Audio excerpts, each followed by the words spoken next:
Real estate investing can bring big reward and big risks. So know your risks. Welcome to the Real Estate Risk Report, the show for real-world insight on real estate investment risk. Now, here's your host, Lance Pederson. Thank you for joining us. I'm Lance, host of Real Estate Risk Report. Today I have the crew from 5210 based in Scottsdale, Arizona. We have Jack Martin and Nate Pattee. How you guys doing? Doing great, Lance. Good to be here. Yeah. Thanks for joining me today. And I wish that we were all three of us in the places that you have as your backdrops. I'm here in the cave, as you all are probably growing accustomed to. But today we're here to talk about the darling property type, mobile home parks. Darling. It's the darling, right? So it's gone from, in my opinion, right, it's gone from sort of like who in their right mind would ever buy a mobile home park to I want to invest in a mobile home park. I want to buy them. Everyone and their brother wants to get into this mobile home park game. For me, and people probably heard it before, but I grew up in a mobile home park, right? Like I lived in one. That was where I was born. All my friends lived in a mobile home park. And to be perfectly honest, like the happiest times of my life were playing in the mobile home park, right? Like it's just, it was the epitome of community and togetherness. And, it was just great. And I'll be honest, as an adult, that's sort of the sort of thing that I've missed, right? Is that we've gotten rid of our front porches and we tend to sort of all hibernate in our homes. And so all I to say, I'm glad to see that mobile home parks are sort of coming back. At the same time, from an investor's perspective, passive investors in particular, I think it's important to sort of talk about, although it is a great asset class, it can be recession resistant, they're not all created equal. And I think that, from my perspective, whoever the operators are is very, very, very important. And I think that a lot of people could buy, a multifamily, apartment buildings and things like that because you can hire property managers and, it's all, more or less pretty straightforward. And I think a lot of the other asset classes are similar. And obviously there's ways that certain operators can add more value and mitigate risk and those sorts of things over others. But I think that mobile home parks in particular are kind of a unique beast. And I think that it allows those who are skilled in to actually add value. So with that said, we'll kind of start with you, Nate, right? When you're, I know for you guys in particular, you've sort of drawn at this point in time, right? There's basically the mythical wall that is, the state of Arizona is sort of where you play. But as you approach and think about, acquiring, a park, what are those sorts of things that you're looking for or, how do you figure out? I know you guys know down to the number exactly how many of them there are, but how in the world do you figure out whether or not one is worth buying versus another? Like where do you begin? How does that process work? Well, for us, we've really decided that first and foremost, we're staying in Arizona right now. So, everything in this state is a 3-hour drive from my house, which gives me the ability to get there if I need to. It allows me to, get to parks so I can keep my eyes on them. And that's kind of the first thing that fits into the box for us. Outside of that, you really have to understand that, not all mobile home parks, like you said, are created equal. So you've got, parks that are kind of similar to an apartment building, A class, B class, C class. On the mobile home side, it runs really similar. They're running by a star system. So 5 at the top, 1 at the bottom. And also kind of size of the park makes a big difference to us. So we like to play in that 2 to 3, maybe 4-star space that allows us an opportunity to add some value. Oftentimes we're buying those from owners who maybe have held them for a decade or more, and they're just not, putting the energy into them or focusing on them as much as they could. So we'll try to attack that space. I think the size is really important to us. So if regardless if I'm going to have a park that's a half hour away or 3 hours away, being able to have eyes and ears on the ground to really watch the day in and day out of the park is critical. And what I found is to have a manager and a maintenance person on site that live there is critical. They gotta be in our system. They gotta be in our operation. They've gotta follow our protocols and run the park that we like to run them. And if I can't have that, I've really lost a lot of control. And I tend to find that in that 60, 70 space kind of size is really where it makes economical sense to put a manager on. Just you're running overhead like crazy if you're not. So, those are the kind of core fundamentals. Obviously it's got to fit in the numbers, but I think that just from a high level is some of the most important things we're looking at. Yeah. So one of the things, obviously, when you talk about value add, into the numbers is a good segue, right? Is that you're looking at the park, it's been managed by, mom and pop for some period of time, right? And usually that means that the lot rent is probably below market, right? Like there's room there. Obviously, that's one of the things that makes it appealing to move rents. But, and I've seen this before, and where people go in and they look at it and say, well, we think we can squeeze another $75 or $100 in lot rent, right? And that's going to be the strategy, right? And so we're going to go in there and buy this from mom and pop, and and within 2 or 3 months, we're going to send everyone notices saying, your lot rent is used to be $400 and it's now $475 or $500 or whatever the case may be. But it just seems to me like that's one of the big risks, is that because, as I said, they tend to be community oriented. These people, they quickly band together and sort of work against you. And I'm not sure how you guys look at that in terms of, I think what most of these are probably month to month, or, I don't even know what kind of leases they're on, right? But just their ability to, they just sort of upset the apple cart right away. So how do you guys mitigate that? And maybe Jack, you can speak to that, just how do you make that transition of, because I'm assuming, they're everyone that lives there is thinking, oh no, there's new ownership. That means, more than likely, that means I'm probably going to want more money from me.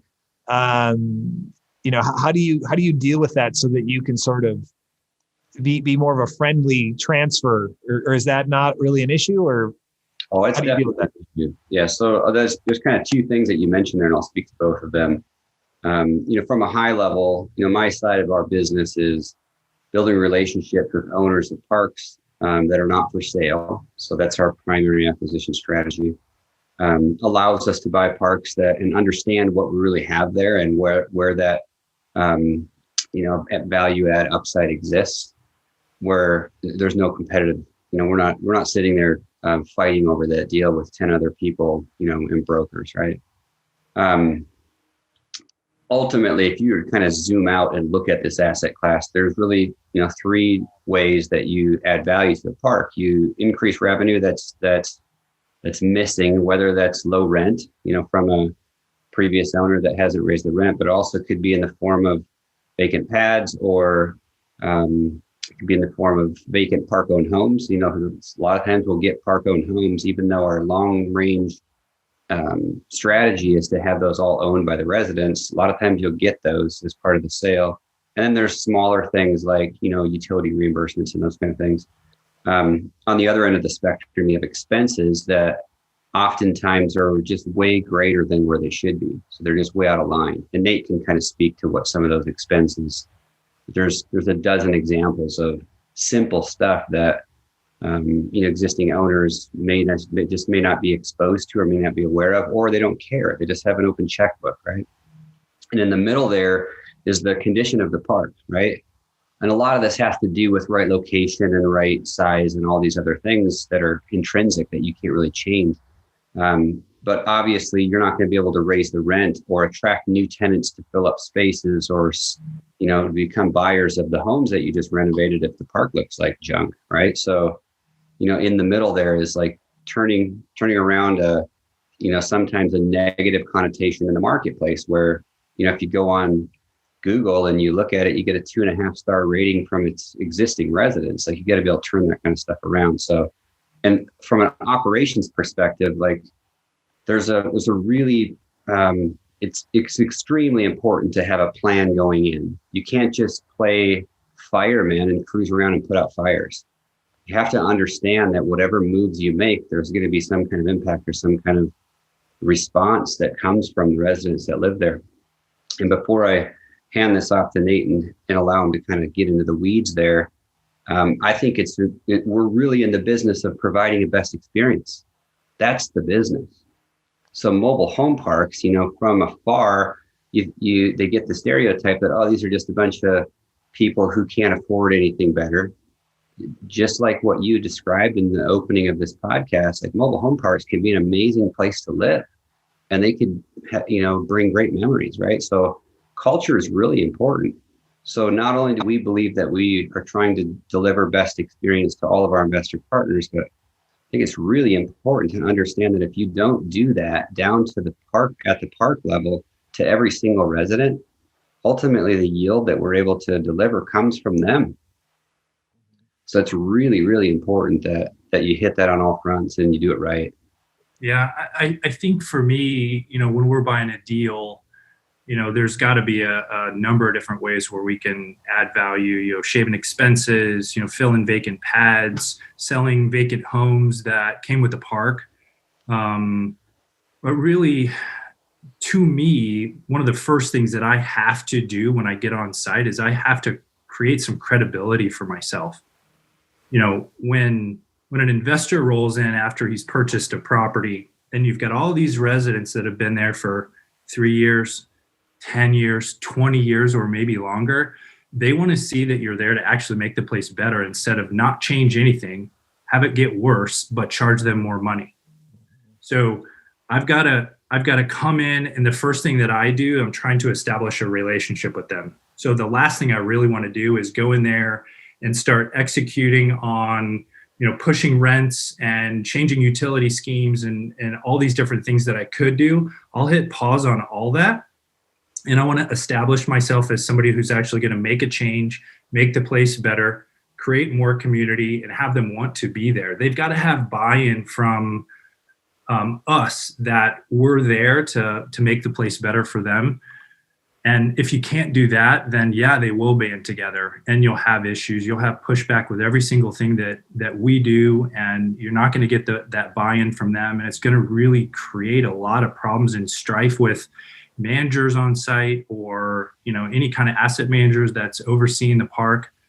It can create a lot of issues. But if you show them that you care, that you're gonna give before you take, or ask anything from them, it really changes the entire dynamic of the entire community and everything that kind of surrounds it. So, that allows us, and it gives us time to execute on some of these other things that we've got to have, whether, changing the curb appeal, or, fixing down some of the homes that need repair that haven't been touched in a decade.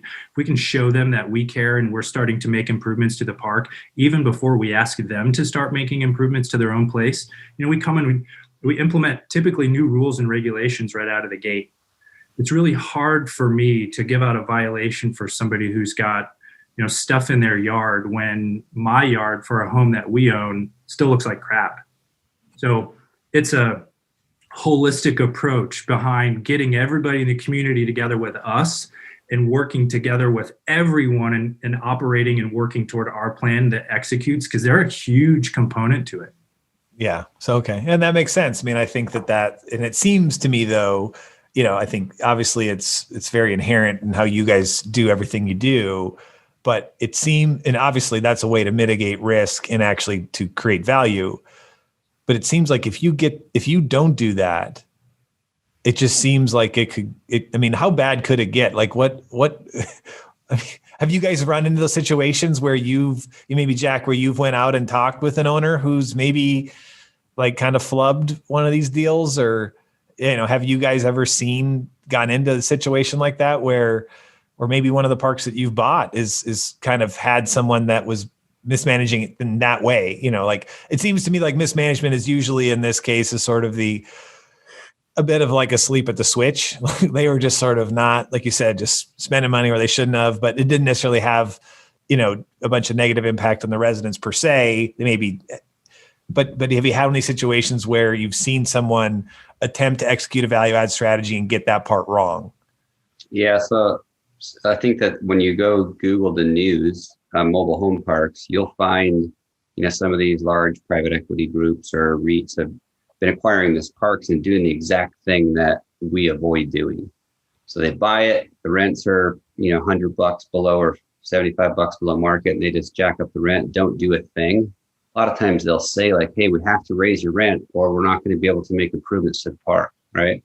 Well, they'll jack up the rents and they don't do anything, right? So then you'll get a news, Channel 3 News will be out there interviewing one of the residents and everybody will be kind of banding together and it creates that vibe, right? So you'll see it there. Nate and I haven't had that occur personally, with any of our parks, but like even when you do it right, you're still exposed to, one weirdo, like it's still there, right? So, and sometimes it just takes 6 months, like you buy a senior park and the previous owner was mismanaging it, right? So he had already kind of created this culture of, half the residents, they don't care at all. They don't engage at all. And then there's this group of residents that are kind of, the vigilantes, right? So they're out to like fight every little thing, right? So we'll buy a park like that, and Nate can kind of speak to this. And sometimes it'll take 6 months, 9 months to change that culture and prove to them like, oh, these owners are different. They actually do care about this place. They actually do say they're going to do things and they follow through and actually do those things. And my experience of living in this park actually just got better. Mm-hmm. Yeah. So, I mean, when you're going through that, I mean, most of the time like there's this whole notion of like the park owned homes and they're not, is that oftentimes sort of correlation? Like there's a correlation there where where a park becomes full of like park owned homes. So therefore they're just renters. And that sort of is this divide, like here, these are the people that actually own their homes and kind of have pride of ownership, the vigilantes. And then those that are sort of, well, we're just renting the place from the, we're transient or. To me, there's a fine line between creating community and having like an apartment building, right? So people who own their homes in a community, they're vested, they're vested in knowing their neighbor, they're vested in, being out in the community. That's where they live. It's really important that, that person who owns it has the vested interest. That's why we don't rent homes. It creates a total different dynamic in the park. Another thing somewhere, where things can go sideways is a park owner, if they've got homes that they're selling, they're not watching or they don't have rules and regulations around whoever buys it, what they're allowed to do with it. So it would be very easy. And this has happened with, rentals and the house or the apartment market going through the roof in nearly every one of the cities where we have parks. I can sell a home for $25,000 or, I could rent it for $800. So what's to stop, the home getting sold to somebody who doesn't intend on living there, but then just renting it out every month to somebody else? Now I've lost control over that resident. It's really hard for me to push the rules and regulations and make sure that they're living within the confines of the community and creating the community better. Now they're just becoming somebody else who can cause problems and they have much less accountability. So there's 3 or 4 things with the ownership versus like renting that changes the dynamic of the community, which can create a lot of problems if you're not watching it. Got it. So what are some of the other, for you guys, and Nate specifically, what are your sort of go-to moves of like the value add stuff? How does one make the park better? What does that look like? Like, what do? You're putting in playgrounds, you're adding storage. Like, I don't quite understand. Like, what are the things that you can do specifically that make the residents sort of say, wow, this is great. Like, they're making this place better. Is it like clubhouse with pools and things like that, or? Yes, it depends on the community. So, a senior community, if they're there for, 6 months out of the year, or if they're there year round, they want to they want to participate in the community. They want to be around their friends. So, whether it's, having potlucks and getting together for pool tournaments, or, having aerobics in the swimming pools for some of the ladies, we do that. It's adding some of those amenities that people like to do. It could be as simple as a barbecue area. We're adding a fire pit in this cool area for people to congregate, and they come down just for an hour, and they do that before they go off to dinner or whatever they do. That's on kind of the physical side. A lot of the stuff we do is curb appeal, just so that they know that we're investing into the community. Because at the end of the day, too, every time we invest, that brings the value of their homes up as well. So it also shows them that we're not just, turning this into some cash flow machine that, we're not interested in investing in back into the park. So it really kind of depends on the community. In a family park, much less amenities, because in a family park, most of the residents that we have, they're focused on, running around after their kids. They're not, going to pool parties and doing a bunch of those things that a senior community might do. So those are vastly different. You have to understand who the community is and who the people are there, and then give them what they want. And a family community will focus more on security and making sure that they feel safe and that their kids feel safe. And maybe we'll build an area where they can have birthday parties so they don't have to go rent a space somewhere else. Right. So it really depends on who those residents are. That's a lot of that, the physical side, that's where we focus. Mm-hmm.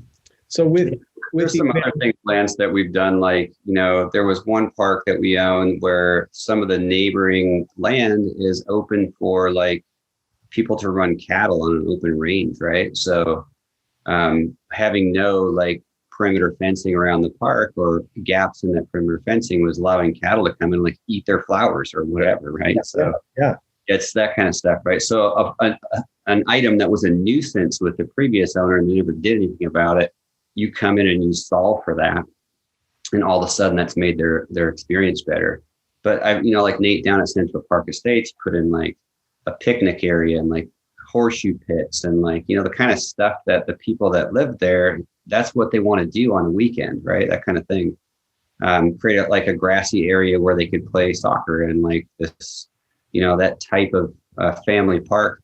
That's the kind of things that they really want to focus on. So I really do think it's about delivering stuff to the residents that's congruent with what their needs or their wants are, but also making sure that it makes sense, from an expense perspective, so that the profitability of the park still stays in line with the projections. Mm-hmm. So I know you guys are sort of, really adamant, for use of low leverage. Now I know that financing parks like this is, can be more challenging, especially if I understand it right. If there's, too many park-owned homes is a great example that sort of makes it difficult to get, the best financing. But maybe just speak to that. What is it? Why do you guys choose to use maybe less leverage than you could? Maybe just sort of give us some insight into how leverage and debt on these sorts of assets works. For me, it gives me a ton of flexibility. If you go into a deal and that you've got to hit metrics so that you can afford the mortgage payment, and there's 10 things that have to work for that to happen. There's a tremendous amount of pressure there, and it doesn't give you much wiggle room. When I work in my underwriting, I leave myself all kinds of different areas where we can overperform, but where I've seen operators get into a lot of trouble is when they've got a debt payment that's coming and it forces them into bad decisions.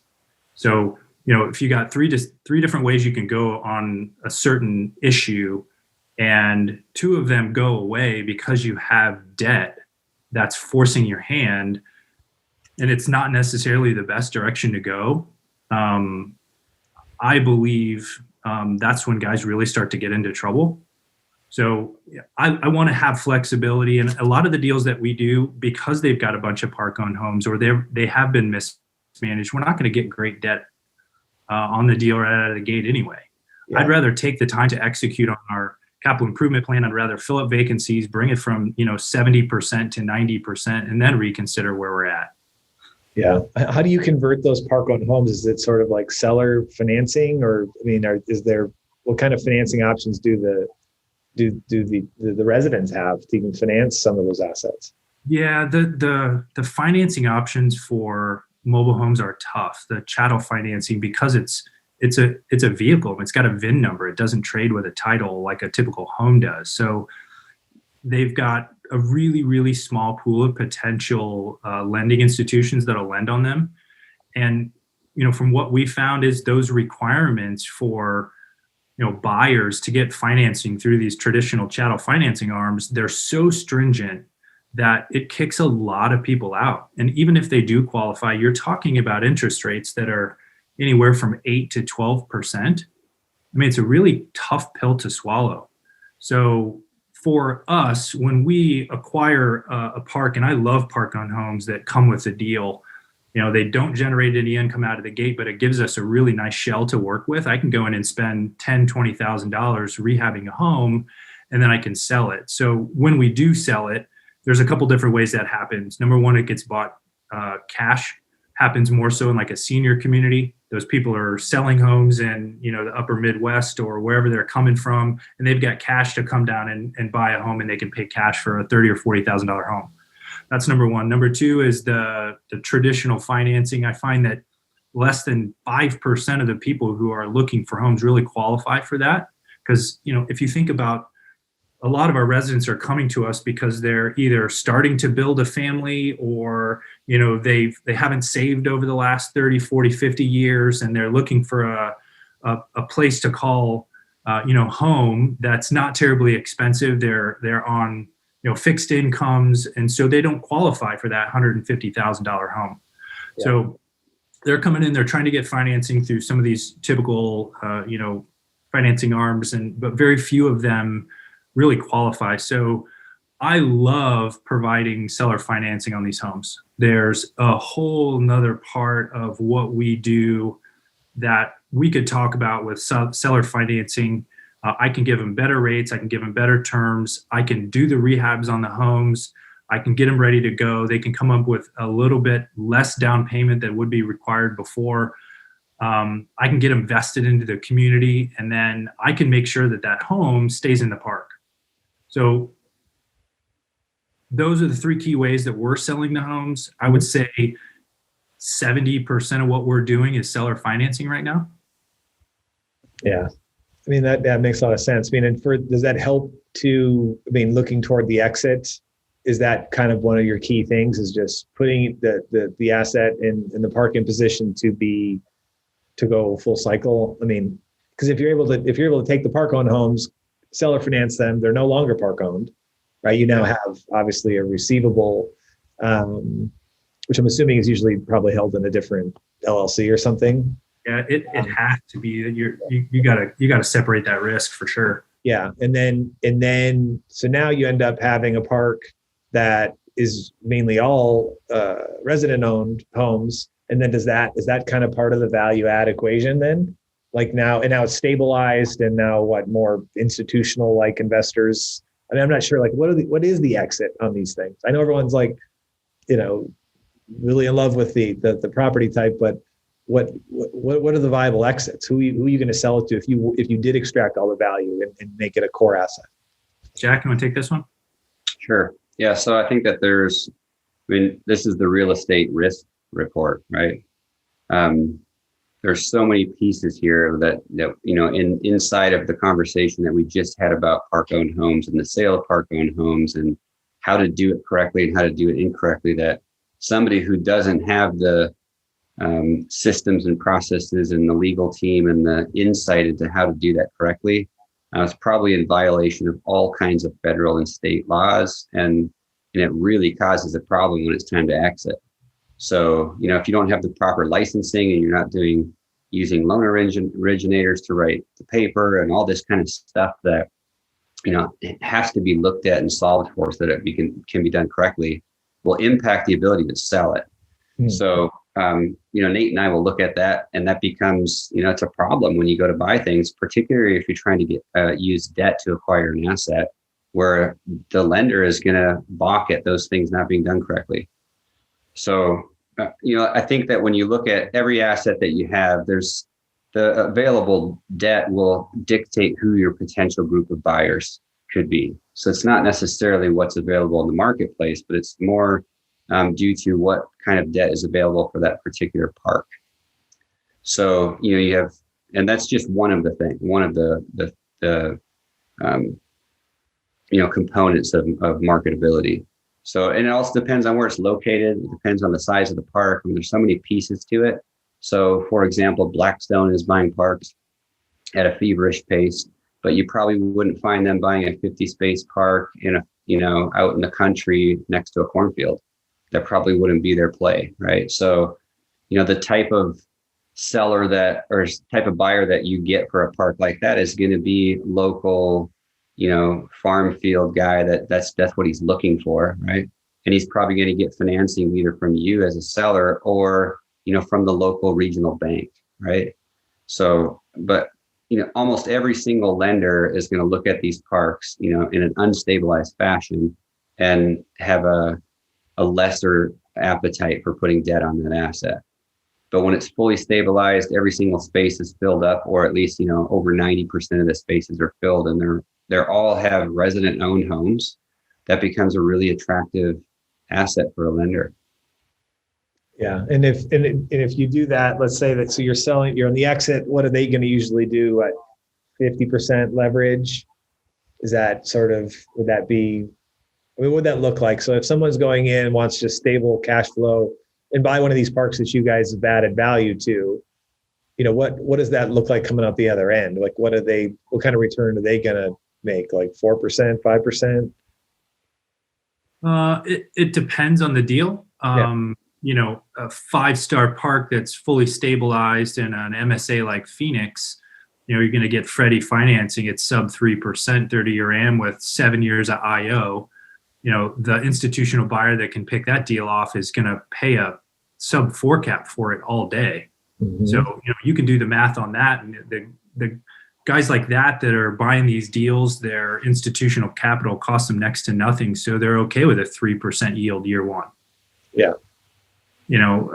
And then you got the other end of the spectrum where you got, smaller park with add value, and maybe you can get, bank financing at 5.5%, 20, 25-year AM, and there's some add value there. That yield's got to be a heck of a lot higher, double, triple that for, a buyer who's going to pick off a deal like that. So for us, we're going to probably, on the exit, we're going to place somewhere in the middle. If we can, one exit's possibly, pooling all the deals together in one fund and sending it down the road with one potential buyer.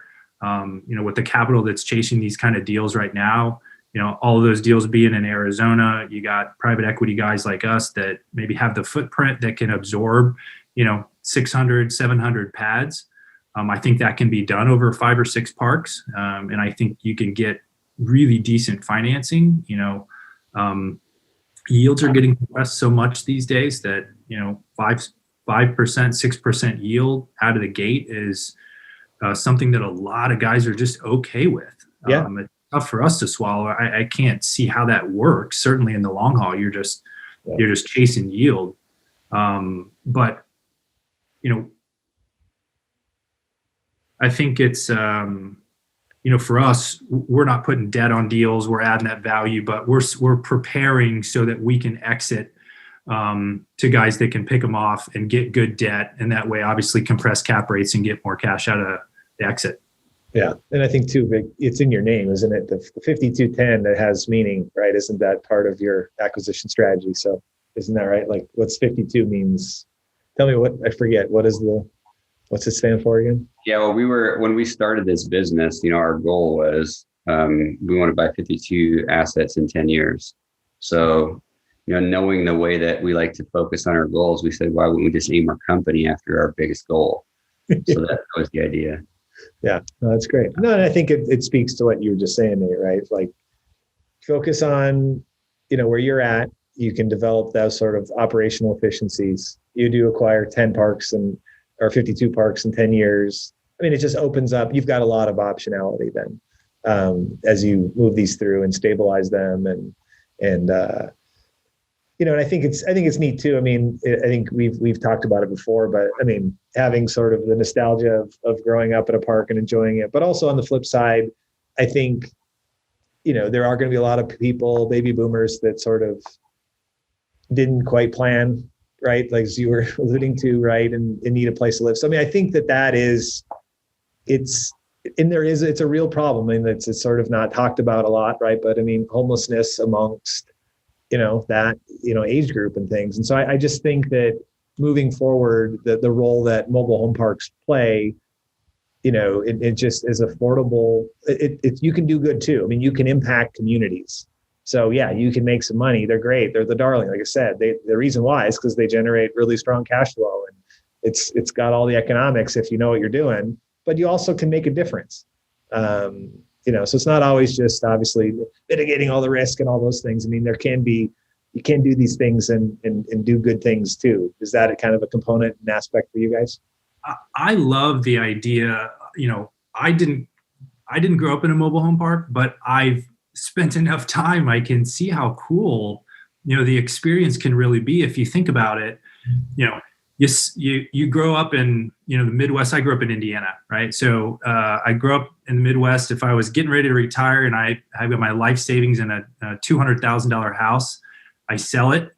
I take my $200,000 cash and I go, buy a mobile home for $35,000, $40,000 in Colorado in this great little community. I buy one down in Phoenix.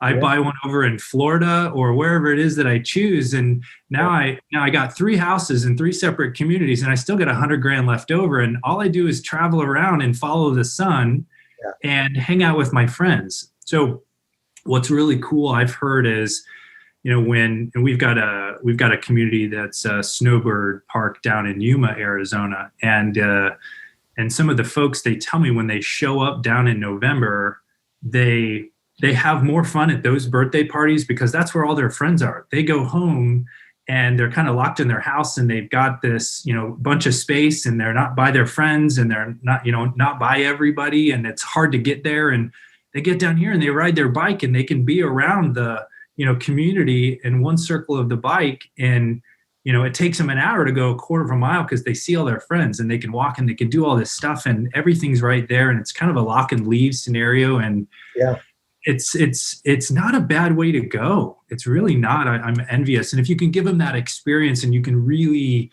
kind of create what, if you really understand what they're after, like regardless of what it is, like call it that senior community, call it that family community, like call whatever it is that you have.